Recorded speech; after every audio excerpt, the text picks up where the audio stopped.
around town for a day, side by side, it doesn't take long to realize that this isn't just about metal versus plastic. This is a clash of priorities, features, and, just like last year, even philosophy. I'm Michael Fisher with Pocket Now, and if you're shopping for a high-end Android smartphone this season, there's no more important comparison than this: Samsung Galaxy S5 versus HTC One M8.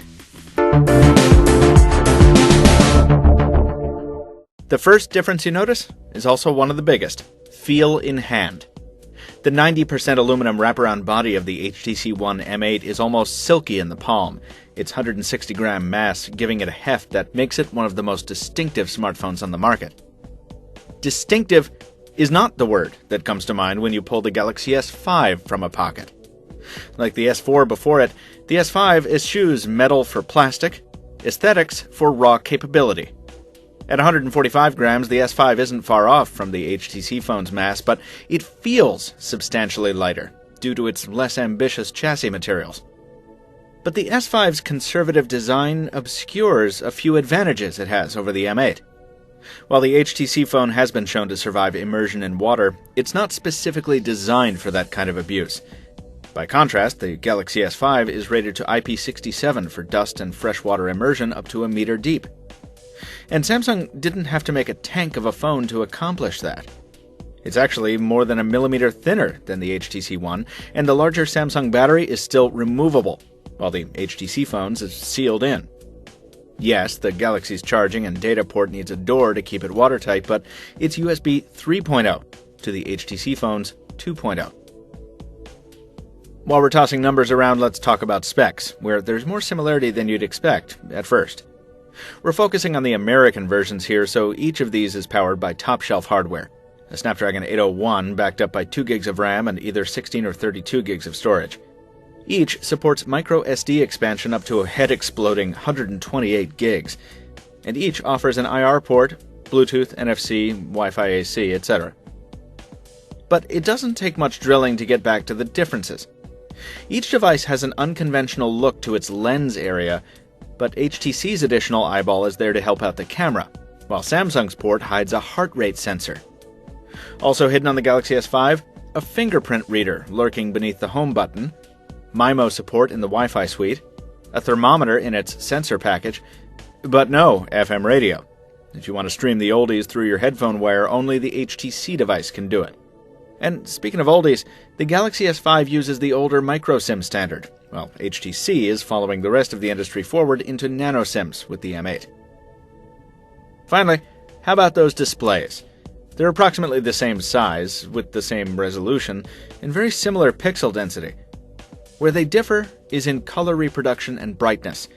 The Galaxy's AMOLED screen features blacks that are truly pitch black, and it can give you crazy color saturation if you want it, while HTC's SLCD3 is a bit more conservative. Also, the Galaxy S5 can ratchet the brightness down to 2 nits, much dimmer than the One M8's 16 nit minimum, and handy for bedtime reading. In the opposite condition, direct sunlight, the One M8 is the easier phone to read. To wake up those displays, you'll press a button on the Samsung device, either the conveniently located side key or the home button down below. While HTC's unlock key is inconveniently located way up top, that doesn't matter as much, because the One M8 also allows you to unlock it with gestures. Don't let our similar home screen setups fool you. While both of these devices are running Android 4.4.2, Samsung and HTC have always been night and day with their manufacturer UIs, and despite some recent changes, that holds true here as well. What's important for this comparison is what you value more: feature load or day-to-day responsiveness. Because while these interfaces have actually grown more similar over time, there's still a profound disconnect between them. If you're the type who worships at the altar of raw capability, the Galaxy S5 is hands down the better choice. This is especially true given the S Health suite, which, combined with the heartbeat monitor, onboard sensor package, the phone's rugged nature, and optional accessories like the Gear Fit, is a very powerful offering for fitness buffs. And even if you're not an exercise maven, there's just a truckload of stuff here. Multi-window for side-by-side multitasking, an app toolbox that can hang out over your screen like a chat head, AirView, which lets you hover a finger over the screen to preview content, private, easy, and blocking modes so you can control who has access to what, and so much more. Just exploring all the S5's add-ons takes hours. The One M8 is no slouch when it comes to features, but the focus of HTC Sense is still more on delivering a tight, unified, responsive experience. The extra speed of the M8 on things like jumping into Blink Feed versus jumping into Samsung's My Magazine, these delays on the Samsung phone are cumulative. As they add up, they make you feel like you're too often waiting for the phone to catch up. And screw-ups like these widgets not working and half-baked features like that useless Geo News, they're just frustrating.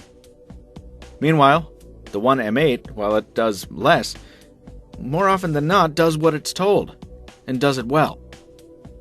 The short story in software is this. If the Galaxy S5 is a phone for the feature-obsessed, the One M8 is for those who respect attention to detail. Those same people will be frustrated by the resolution gulf between these heavyweights, though. Samsung's 16-megapixel camera is 4 times the resolution of HTC's 4-megapixel ultra-pixel camera, and HTC's added depth sensor just doesn't do enough to justify its inclusion, because its faux bokeh effects really aren't all that good, especially compared to what Samsung's able to do with its single ISOCELL sensor. That Samsung sensor is supposed to provide better low-light performance, but as you can see from the low-light comparisons, it has its limits. Though HTC's ultra-pixel camera does overexpose and wash out in some conditions, sometimes that's preferable to Samsung's results, which have this weird milky blue hue creeping into the frame in very dark conditions, even when the camera's software stabilization is turned on, even in night mode. If you're shooting in low light all the time, well, neither of these should be your first choice. You should go for a Nokia Lumia device. But it's interesting to see the HTC camera often delivering much better results in the dark. Ultra pixels at work. In brighter conditions, the results hew closer to what you'd expect. The S5 consistently offers more saturation and better contrast, and of course the photos it produces are much more zoomable if you're looking for fine detail. The S5 also barely edges out the One M8 in terms of features, though how many you actually use will depend on you, and it's tough to overstate the coolness of HTC Zoe. Those results repeat themselves in video, with the S5 delivering more saturation and richer audio at the expense of slightly more visual noise in the shot. Of course, the S5 can also shoot in 4K, whereas the One M8 is limited to 1080p.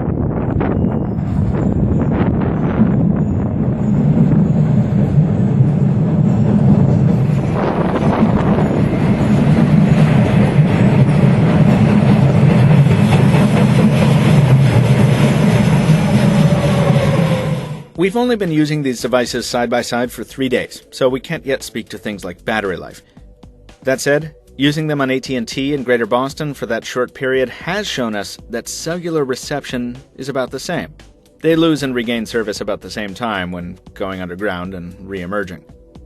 We weren't able to detect a noticeable difference in Wi-Fi speeds, but that's likely due to our older router. Gaming performance on each is absolutely excellent, as you'd expect. And through earphones, audio is about the same.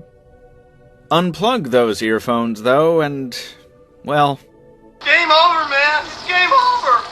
Samsung's Beats audio app can't make up for its unimpressive mono speaker around back.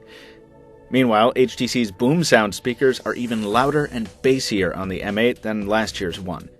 The result is a contest that's, well, not even a contest.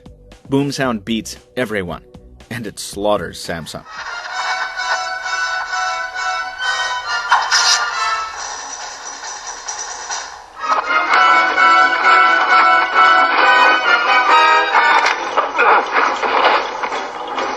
And HTC doesn't stop there. Even in regular old plain Jane voice calls, remember those? Quality on the One M8 is far superior, according to the callers we talked to. So what does it all come down to?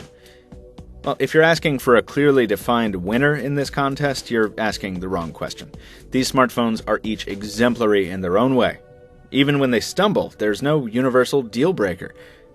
They're essentially the same price on most carriers in the States, too, so which one you buy depends on what features you value most.